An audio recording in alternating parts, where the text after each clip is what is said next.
آگے حضرت حذیفہ بن یمان رضی اللہ تعالیٰ روایت ہے، میرے آقا علیہ الصلوۃ والسلام نے ارشاد فرمایا زنا دے 6 نقصانات سب تو بڑے نے، 3 دنیا دے اندر اور 3 آخرت دے اندر۔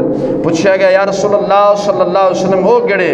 میرے آقا علیہ الصلوۃ والسلام نے ارشاد فرمایا دنیا دے اندر زانی دی جڑی سزا یہ ہے کہ جڑا بندہ زنا کردا رب ذوالجلال او دے چہرے دی خوبصورتی ختم کر چھڑدا ہے، او دے چہرے دی خوبصورتی ختم کر دیندا ہے۔ اور اگے فرمایا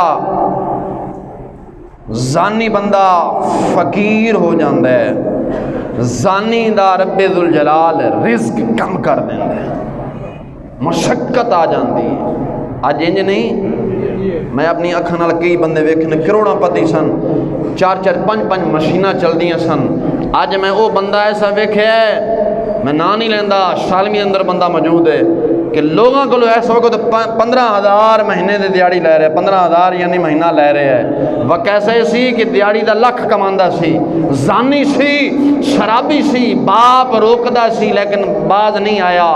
مشینہ گئیاں سالمی دے اندر ہو دی اپنی 4 کنالہ ہیں سن، آج جو ختم ہو گئی نے۔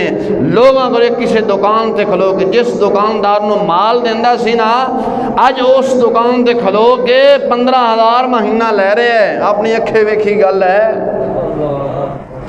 آگے سرکار نے فرمایا جڑے آخرت اندر نقصان نے وہ ہے نے کہ رب ذوالجلال قیامت جدو زانی نو ملے گا کہ غضبناک جلال اندر ملے گا، اور بغیر حساب تو زانی نو جہنم میں سٹیا جائے گا کہ اور زانی نو جہنم میں سٹیا جائے گا، اور دا جڑا حساب ہے وہ بری طرح لیا جائے گا، وہ دا حساب بری طرح لیا جائے گا۔